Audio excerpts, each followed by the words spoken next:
सबको मुबारक हो। इसराइल और ईरान जंगबंदी पर आमादा हो गए। अमेरिकी सदर डोनाल्ड ट्रंप ने बड़ा ऐलान कर दिया। कहा दोनों ममालिक बाकायदा सीज़फायर का ऐलान करेंगे। अगले चंद घंटे में हमले बंद कर दिए जाएंगे। पहले ईरान जंगबंदी करेगा, 12 घंटों बाद इसराइल भी महाज से पीछे हट जाएगा। 12 रोज़ जंग का खात्मा होने जा रहा है। सबको मुबारकबाद पेश करता हूँ। ये ऐसी जंग थी जो बरसों जारी रह सकती थी। ईरान और इसराइल ने बहुत हिम्मत और हौसला दिखाया। दोनों ममालिक इस दौरान बहुत सब्र के साथ पुरअमन और पुरवकार रहेंगे। खुदा ईरान, इसराइल, मशरिक़ वस्ता और अमरीका पर अपनी रहमत नाजिल करे। नायब अमरीकी सदर ने कहा कि ईरान अब कभी एटमी बम नहीं बना सकेगा। अगर बनाएगा तो अमरीकी फ़ौज निमट लेगी।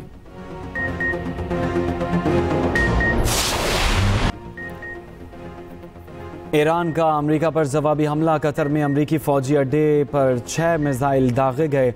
ईरान का शाम के मगरबी सूबे आसाका में अमरीकी फ़ौजी अड्डे पर हमला। अमरीकी फ़ौजी हुकाम के मुताबिक ईरान ने बैलिस्टिक मिसाइलों से हमला किया। बज़ाहिर कोई ईरानी मिसाइल कतर में अमरीकी एयरबेस को निशाना न बना सका। किसी फ़ौजी अड्डे पर नुकसान नहीं हुआ। 40 तैयारे निकाल लिए थे। अमरीकी मीडिया ने बताया कि ईरान ने कतर को अमरीकी अड्डों पर हमले की पेशगी इतला दी थी। कतर ने अपनी फ़ज़ाई हुदूद खोल दी।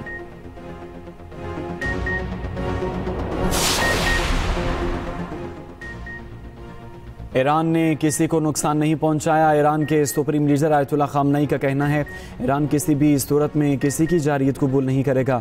समाजी राब्ते की साइट एक्स पर बयान में कहा ईरान किसी जारियत के सामने सर तस्लीम खम नहीं करेगा और यही ईरानी कौम की मंतक है। ईरानी सुप्रीम सलामती काउंसिल के मुताबिक ईरानी हमले से हमारे दोस्त, बरादर और पड़ोसी मुल्क कतर को कोई ख़तरा नहीं। ईरानी आर्मी चीफ जनरल अब्दुल रहीम मौसूसी ने कहा अमरीका जंग में बराह रास्त और वाज़ेह शरीक हो चुका। अमरीका और उसके मफादात पर हमलों के लिए ईरान के हाथ खुल चुके। कतर में सूरत हाल काबू में है। फ़रीक़ैन अमन के लिए मुज़ाकरात की मेज़ पर आएँ। तर्जुमान कतरी वज़ारत ख़ारजा कहते हैं कि तमाम ईरानी मिसाइल अल-उदैदा एयरबेस तक पहुँचने से पहले समंदर में गिरा दिए गए। ईरान के हमले हैरानकुन थे। ईरानी हमले का आलमी क़वानीन के मुताबिक जवाब देने का हक़ महफूज रखते हैं। कतर पर ईरानी मिसाइल हमले में कोई जानी नुकसान नहीं हुआ। सऊदी अरब की कतर पर हमले की शदीद मज़म्मत। सऊदी वज़ारत ख़ारजा का कहना है कि कतर से मुकम्मल यकजहती का इजहार करते हैं।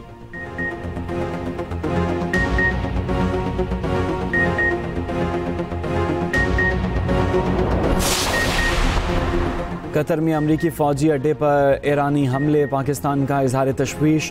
वज़ीर आज़म का कतरी सफ़ीर से टेलीफोनिक राबिता। शहबाज शरीफ ने सऊदी अरब के सफ़ीर से भी टेलीफोनिक गुफ्तगू की। कहा ख़ित्ते में अमन बहाल करने के लिए तमाम मुमकिन कोशिशें की जानी चाहिए।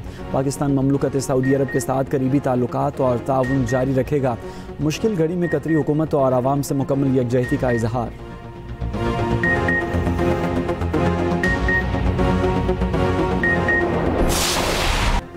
पाकिस्तान का ईरान के दिफा की भरपूर और मुकम्मल हिमायत का ऐलान। ईरानी जौहरी तनसीबात पर हमलों की भी शदीद मज़म्मत। हमले आलमी जौहरी एजेंसी की करारदादों और अक़वाम मुत्तहिदा की खिलाफ वर्जी करार। इंसानी हमदर्दी के क़वानीन की पासदारी यकीनी बनाने पर ज़ोर। UN चार्टर और सफारतकारी के ज़रिए तनाज़े का पुरअमन हल तलाश करने का मुतालबा। वज़ीर आज़म शहबाज शरीफ की ज़ेर सदारत कौमी सलामती कमेटी का इजलास।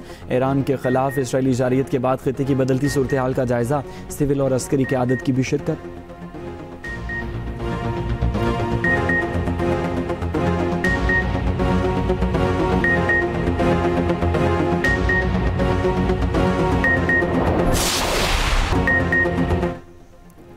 बिलावल भुट्टो ज़रदारी ने कई मुल्कों के बाद ईरान पर इसराइली जारियत के सिलसिले को रोकना पाकिस्तान की सलामती के लिए ज़रूरी करार दे दिया। कौमी असम्बली में खिताब करते हुए चेयरमैन पीपल्स पार्टी ने कहा कि पहले इसराइल फ़लस्तीनियों के ख़िलाफ़ आया, दुनिया में कोई नहीं बोला। फिर लिबनान पर जारियत की, कोई नहीं बोला क्योंकि हम लिबनानी नहीं थे। फिर वो यमन के ख़िलाफ़ गए, कोई नहीं बोला क्योंकि हम यमनी नहीं थे। और अब इसराइल ईरान के ख़िलाफ़ आ गया। अगर हम अब भी ना बोले तो उस वक्त कोई बोलने वाला नहीं होगा जब ये हमारे ख़िलाफ़ आएंगे। ख़ित्ते में इसराइल की जारियत का सिलसिला फ़ौरी तौर पर रोकना होगा। बिलावल भुट्टो की ईरान की जौहरी तनसीबात पर अमरीकी हमले की शदीद मज़म्मत। कहा कि हमारे ख़ित्ते में भी नेतन्याहू की सस्ती कॉपी है, हमने उसे शिकस्त दी, दुनिया के सामने अमन का पैगाम रखा। भारत ने सिंतास मुआहिदा ना माना तो पाकिस्तान जंग करेगा।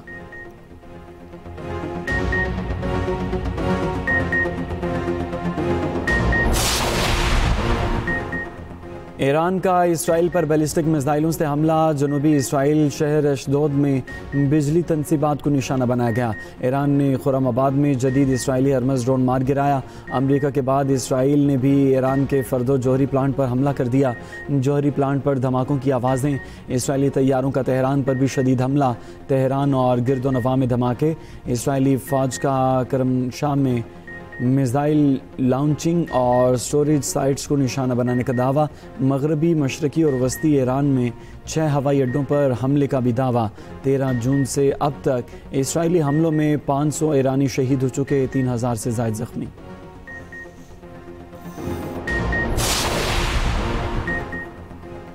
रूस की सिक्योरिटी काउंसिल के डिप्टी चेयरमैन ने कहा है कि अमरीकी हमले के बाद ईरान में यूरेनियम की अफजूदगी का अमल जारी रहेगा।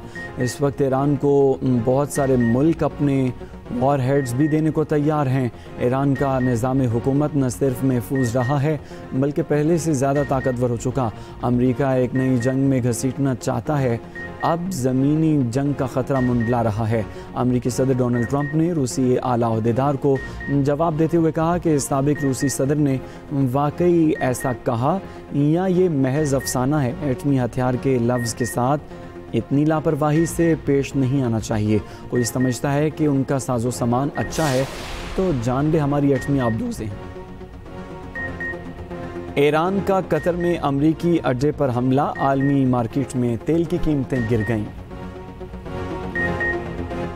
ब्रेंट क्रूड ऑयल की कीमत में 7% से ज़ायद कमी।